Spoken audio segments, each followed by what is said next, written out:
सरकार एवं मंत्रिमंडल परिवर्तन हवा परे वर्तमान 24 रे विद्यालय एवं गणशिक्षा विभाग रो मंत्री भावे दायित्व नैछंती नित्यानंद गण।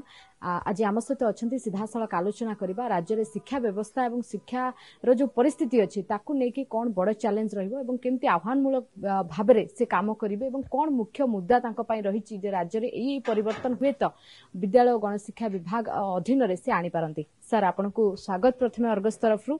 वर्तमान आपन को पई आह्वान 5टी मुद्दा आपन कोन रखिचंती राज्य रे शिक्षा व्यवस्था को सुदृढ़ करिया पे। निश्चय शिक्षा क्षेत्र रे वर्तमान संस्कार आनेबा आवश्यकता रही है। पिला मान जेमते गुणात्मक शिक्षा पाई परिवे एथि पई वर्तमान भी आमे देखिछे जे शिक्षक रो अभाव रही है। प्रधान शिक्षक नहांती अनेक स्थान शिक्षक पदवी गुडा को खाली रही है। से गुडा को केमती पूर्ण हबो ता सहित भी शिक्षक मानकर जो समस्या रही है बहुत दिन धरिकी जो समस्या गुडा को रही है। अनेक समय शिक्षक माने राजरास्ता रे आंदोलन करुछंती सी समस्या गुड़ाकर भी समाधान करिवार आवश्यकता रही है। आमे अनेक समय शिक्षक भाई मान को भी आमे अपील करुछु जे आपण माने सहयोग करंतु। एबे नुआ सरकार आसीची आमे प्रयास करुछु जे तांकर समस्या रो समाधान काहे के ही पारु नाही कोठी त्रुटि रही है कोन कले जाई कि ना हबो। आम सरकार निश्चय एथि प्रति भी सचेतन अछि। आमे अनेक मंत्री स्तर रे भी आमे समस्त आलोचना करुछु। काली भी आमे आम department school and mass education रो काली भी मो रिव्यू ने उथिली तो ई शिक्षक मन जो समस्या बहुत दिन धरी किना जाकु जदी आमे से समस्या रे भी समाधान जदी करि परिबा निश्चय जो शिक्षक मन आंदोलन करिवा द्वारा पाठ पढ़ा रे डिस्टरबेंस होची शिक्षा रे बाधा प्राप्त होची तेनु से भी जदी हेई परिबो निश्चय शिक्षा रे निश्चय सुधार आसीबो। मंत्री पद पाइबा परे आपण उमरकोट विभिन्न अंचल बुलुथिले शिक्षा स्कूल शिक्षा बाबद रे आलोचना मध्य करचंती काले रिव्यू मीटिंग मध्य नैचंती जो नुआ शिक्षा वर्ष आरंभ मध्य या भितर हे जाईची तो ए जो ड्रॉप आउट संख्या गोटे बड़ मुंड बिंधार कारण साजे विद्यालय गण शिक्षा विभाग प्रति ड्रॉप आउट को रोकिया पई एथर किछि नुआ रोड मैप निश्चय वर्तमान जे परिमाण रे ड्रॉप आउट होची ड्रॉप आउट रखिबा आवश्यकता अछि। तेणु पिला मानकर स्कूल को जीवा केमती इंटरेस्ट हबो शिक्षक मान सेथि पाए शिक्षक मान को केमती तालीम दिया हबो शिक्षक माने पिला मान को पाखो जीवे से तांकर पेरेंट्स सहित आलोचना करिवे से पिला मान केमती पाठ पढ़े डाकी की आनिबे ये सब व्यवस्था हमें सचेतन अछु को विशेष करी आमे एबे सब डायरेक्शन भी हेची जे केउ स्कूल मानकर अधिका ड्रॉप आउट संख्या तार कारण भी खोजा जाउची जे काहे कि ड्रॉप आउट संख्या बढ़ुची सेथि पई आमे कोन पदक्षेप नेबा आवश्यकता अछि।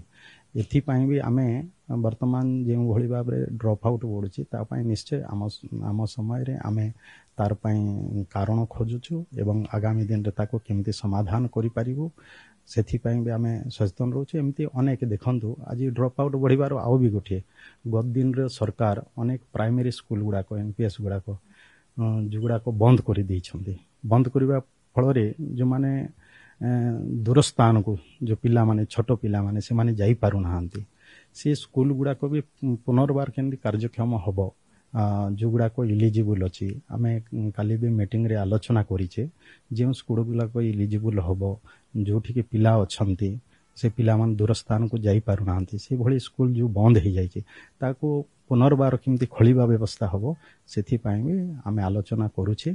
आगामी दिन रे से स्कूल भी खोलिबा व्यवस्था करिबा जहा फल कि ड्रॉप आउट संख्या जो बढ़ुथिला सेटा भी निश्चय सेथिरे भी कमेबो।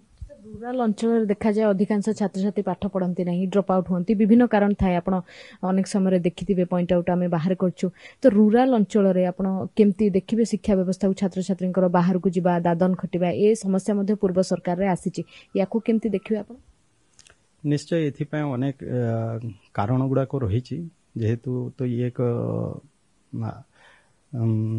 जो आर्थिक क्षेत्र रे जो माने कमजोर अछंती से माने पिलांको कथा चिंता करि पारु नाहंती सेथि पय भी समान को सचेतन करबा आवश्यकता अछि। आ सरकार रे जेमते अनेक सरकार रे भी जो गुडा को केंद्रीय योजना किछि अछि जेमती एनआरजीएस नरेगा कथा कहंतो ये गुडा को ଠିକ୍ ଭାବରେ ଯେମିତି କାର୍ଯ୍ୟକାରୀ ହେବା କଥା, ଲୋକ କାମ ପାଇବା କଥା। ଯଦି ଯେତେବେଳେ ଲୋକ ପାଇବେ ତାଙ୍କର ଆର୍ଥିକ ସଚ୍ଛଳ ହେବ, ନିଶ୍ଚୟ ସେମାନଙ୍କର ପିଲାମାନଙ୍କ ପାଠ ପଢ଼ାଇବା ପାଇଁ ସେମାନେ ବି ପ୍ରୟାସ କରିବେ। ଆଉ ବର୍ତ୍ତମାନ ବି ଆମ ସରକାର ଏବେ ଆମେ ଦେଖୁଛେ ମିଡ୍ ଡେ ମିଲ୍ସରେ ଯେଉଁ ଦିଆହେଉଛି ତାହିଁରେ କେବେରୁ ତାଙ୍କ ପାଇଁ ଯାହା ବ୍ୟବସ୍ଥା ହେଇଛି ସେତିକି ରହିଯାଇଛି। ତାକୁ ଆଉ କିଛି ବଢ଼ାଇବା ବ୍ୟବସ୍ଥା ବି ଆମେ ଆଲୋଚନା କରିଛେ ଗତକାଲି ମିଟିଂରେ। ଯଦି ତାକୁ ସରକାର ସ୍ତରରେ ଯଦି ତାକୁ ଗ୍ରହଣ କରାଯିବ ନିଶ୍ଚୟ ବଢ଼ିବ।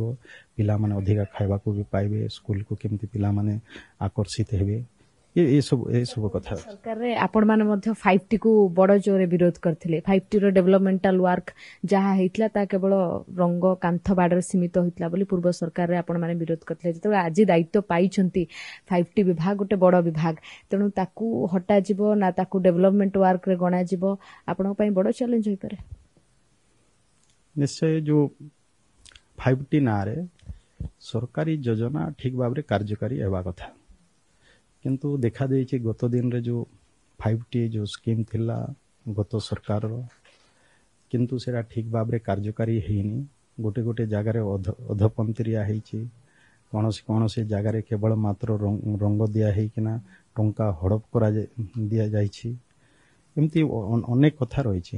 ଆଉ ଆମ ନିଶ୍ଚୟ ଯେଉଁ ଜାଗାରେ ବି ଯଦି 5Tର କାମ ଯଦି ଠିକ୍ ଭାବରେ ହେଇନି, ଆମେ ଏ କଥା ଯଦି ଆମକୁ ଆସେ ଆମେ ସେଇ ଉପରେ ତଦନ୍ତ କରାଇବୁ। ଆଉ ଯଦି ପଡ଼େ ଆମେ ତାର କାର୍ଯ୍ୟାନୁଷ୍ଠାନ ବି ନେବୁ। ବିଦ୍ୟାଳୟରେ ଆପଣ ଦେଖିଥିବେ ଶିକ୍ଷକ ପଦବୀ ଖାଲି ପଡ଼ିଛି, କିନ୍ତୁ ଘରେ ଶିକ୍ଷିତ ବେକାରୀ ଯୁବକ ଯୁବତୀ ବସିଛନ୍ତି ଯେଉଁମାନେ ପରବର୍ତ୍ତୀ ମୁହୂର୍ତ୍ତରେ ଆପଣଙ୍କ ବିଭାଗ ପାଇଁ ମୁଣ୍ଡ ବିନ୍ଧାର କାରଣ ସାଜିପାରନ୍ତି। ସେମାନଙ୍କୁ ଏବେ କ'ଣ ଆହ୍ୱାନ ଆପଣମାନେ ଦେବେ? ନିଶ୍ଚୟ ଏବେ ଅନେକ ବେକାରୀ ଯୁବକ ଯୁବତୀ ଅଛନ୍ତି। ଆମେ ଦେଖିଛେ ଯେଉଁମାନେ ଅନେକ ଟ୍ରେନିଂ ନେଇଛନ୍ତି, OTET, BA BEd ଏସବୁ କରିକି ଅନେକ ତାଲିମ ପ୍ରାପ୍ତ ବେକାରୀ ଯୁବକମାନେ ବି ରହିଛନ୍ତି। ଆମେ ତା ପାଇଁ ବି ଚିନ୍ତା କରୁଛୁ। ଏବେ ପାଖାପାଖି ଆମେ 15,000 ଶିକ୍ଷକ ପଦବୀ ଆଗାମୀ ଦିନରେ ଚିନ୍ତା କରୁଛେ ଆମେ ନିଯୁକ୍ତି ଦେବୁ ଏବଂ ତାର ଖାଲି ଥିବା ପଦବୀ ଗୁଡ଼ାକୁ ଆମେ ପୂରଣ କରିବୁ। ଡ୍ରେସ୍ କୋଡ୍କୁ ନେଇ ଅନେକ ବିବାଦ ହେଇଥିଲା ପ୍ରାଇମେରୀ ସ୍କୁଲ ଗୁଡ଼ିକରେ, ଏବେ କିଛି ପରିବର୍ତ୍ତନ ଆସିବ ନା କିଛି ବିଭାଗ ସେ ନେଇ ନିଷ୍ପତ୍ତି ନେଇଛି କି ଡ୍ରେସ୍ କୋଡ୍ ବିବାଦ? ଆମେ ଆଲୋଚନା କରିବୁ। ଆଉ ଆମେ ଆଲୋଚନା କରୁଛେ ଦିନ ମାନଙ୍କରେ ଯେଉଁଠି ଡ୍ରେସ୍ କୋଡ୍ ଯେମିତି ଥିଲା, blue pant, white shirt, sport ଏସବୁ ଥିଲା, ଆମେ ତାକୁ ଚାହୁଁଛୁ ସେଇଭଳି ଭାବରେ ବର୍ତ୍ତମାନ ରହିବ। ଆଗାମୀ ଦିନରେ ଫେର ଯଦି ଆମେ ଯାହା ଚିନ୍ତା କରିବୁ ସରକାର ଲେଭେଲରେ ଚିନ୍ତା କରାହେବ, ସେଇ ପ୍ରକାର କରାହେବ। କିନ୍ତୁ ବର୍ତ୍ତମାନକୁ ଆମର ଯାହା ଯେମିତି ରହିଛି ଯାଇଛି, ଆଉ ଆମେ ଚାହୁଁଛୁ ଯେଉଁ ଗତ ଦିନରେ ଯେଉଁ ଥିଲା ଯେଥିରେ ପରିବର୍ତ୍ତନ ନଥିଲା ସେଇ ପ୍ରକାର ରହିବ। କିନ୍ତୁ ଯେଉଁ କରିଥିଲେ, ଯେଉଁ ଦଳୀୟ ଦୃଷ୍ଟିରୁ ଯେଉଁ କରିଥିଲେ ତାକୁ ଆମେ ନିଶ୍ଚୟ ଆମେ ଚିନ୍ତା କରିବୁ। ସେୟା ହେବ ନାହିଁ। ଆମ ସମୟରେ ଆମେ ଚିନ୍ତା କରିବୁ। ପୂର୍ବରୁ ଯେଉଁ ନୀଳ ପ୍ୟାଣ୍ଟ ଆଉ ଧଳା ସାର୍ଟ ଚାଲିଥିଲା ସେଇ ପ୍ରକାର ଆମେ ବର୍ତ୍ତମାନ କରିବା ପାଇଁ ଚିନ୍ତା କରିଛେ। ଶେଷ ପ୍ରଶ୍ନ ସାର୍, ଆପଣ ଅନୁସୂଚିତ ଜାତି ଜନଜାତି ଏସବୁ ବିଭାଗର ମଧ୍ୟ ଆପଣ ଦାୟିତ୍ୱରେ ଅଛନ୍ତି। ସେ ବିଭାଗ ପାଇଁ କିଛି ରିଭ୍ୟୁ ମିଟିଂ କଲେଣି, କିଛି କଥା ହେଲେଣି? ରାଜ୍ୟରେ ଅନୁସୂଚିତ ଜାତି ଜନଜାତିର ଯେଉଁ ଛାତ୍ରଛାତ୍ରୀମାନେ ଅଛନ୍ତି ତାଙ୍କର ଡେଭଲପମେଣ୍ଟାଲ ପାଇଁ, ତାଙ୍କ ସ୍କୁଲିଂ ପାଇଁ ଏ ପ୍ରକାର ବ୍ୟବସ୍ଥା ରିଭ୍ୟୁ ମିଟିଂ? ଆମର ଅନୁସୂଚିତ ଜାତି ଜନଜାତି ବିଭାଗର ବି ଆମେ ରିଭ୍ୟୁ ମିଟିଂ ବି ହେଇଛି। ଆମେ ଆଲୋଚନା କରିଛୁ ବିଭିନ୍ନ ଯେଉଁ ସରକାରୀ ଯୋଜନା ଗୁଡ଼ାକ ଅଛି, ଆମେ ଦେଖିଛେ ସରକାରୀ ଯୋଜନା ଗୁଡ଼ାକ ଠିକ୍ ଲୋକଙ୍କ ପାଖରେ ପହଞ୍ଚୁନାହିଁ, ଯାହାଫଳରେ ସେମାନଙ୍କୁ ଯେଉଁ ଲାଭ ମିଳିବା କଥା ସେ ଲାଭ ସେମାନଙ୍କୁ ମିଳିପାରୁନାହିଁ। ତାଙ୍କର ସାମାଜିକ ଅର୍ଥନୈତିକ ବିକାଶରେ ବାଧାପ୍ରାପ୍ତ ହେଉଛି।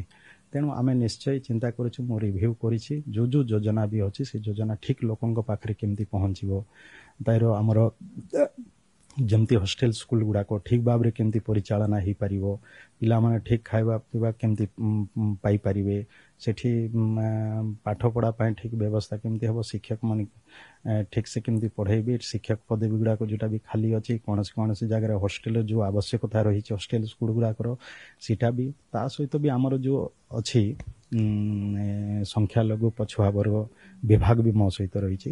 ଆମେ ସେ କଥା ବି ଚିନ୍ତା କରିଛେ ଯେଉଁଟାକି ପଛୁଆ ବର୍ଗ ଯେଉଁମାନେ ଗରିବ ପିଲାମାନେ ରହିଛନ୍ତି ତାଙ୍କର ପାଠ ପଢ଼ା ପାଇଁ ହଷ୍ଟେଲ ବ୍ୟବସ୍ଥା ନାହିଁ।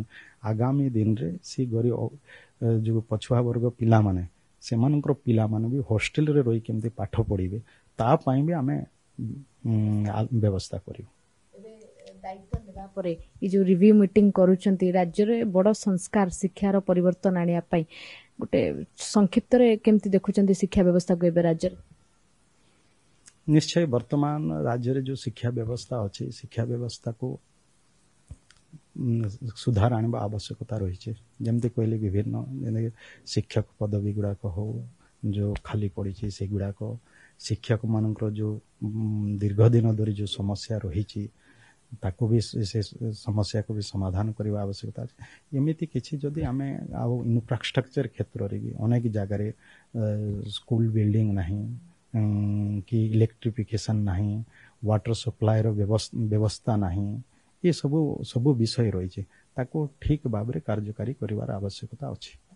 ଧନ୍ୟବାଦ ସାର୍ ଆପଣଙ୍କର ଆଲୋଚନା ପାଇଁ। ଆମ ସହିତ ଥିଲେ ବିଦ୍ୟାଳୟ ଗଣଶିକ୍ଷା ବିଭାଗର ମନ୍ତ୍ରୀ ନିତ୍ୟାନନ୍ଦ ଗଣ୍ଡ। ଆଗାମୀ ଦିନରେ ରୋଡମ୍ୟାପ୍ ପ୍ରସ୍ତୁତ ହୋଇଛି ବିଦ୍ୟାଳୟ ଗଣଶିକ୍ଷା ବିଭାଗୀୟ ଅଧିକାରୀମାନଙ୍କ ସହିତ ସଚିବମାନଙ୍କ ସହିତ ରିଭ୍ୟୁ ମିଟିଂ ମଧ୍ୟ ସରିଛି। ଆଗାମୀ ଦିନରେ କେମିତି ସ୍କୁଲିଂ ବ୍ୟବସ୍ଥା ପିଲାମାନଙ୍କ ପାଇଁ ସଠିକ୍ ହୋଇପାରିବ, ଡ୍ରପ୍ ଆଉଟ୍ ସଂଖ୍ୟା କମିବ, ପିଲାମାନେ ସ୍କୁଲ କେମିତି ଯାଇପାରିବେ ଏବଂ ଶିକ୍ଷା ବ୍ୟବସ୍ଥା କେମିତି ଗୋଟେ 100% ଭଲ ଭାବରେ ରାଜ୍ୟରେ ହୋଇପାରିବ ତା ଉପରେ ମଧ୍ୟ ରୋଡମ୍ୟାପ୍ ସରିଛି। ଭୁବନେଶ୍ୱରରୁ କ୍ୟାମେରା ପର୍ସନ ପ୍ରମୋଦଙ୍କ ସହ ସ୍ୱପ୍ନାଞ୍ଜଳି ମହାନ୍ତି, ଅର୍ଗସ୍। जदि आपंक आम भिडी भल लगा तेब आम चैनल को लाइक, शेयर और सब्सक्राइब करने को जमा भी भूलु नहीं।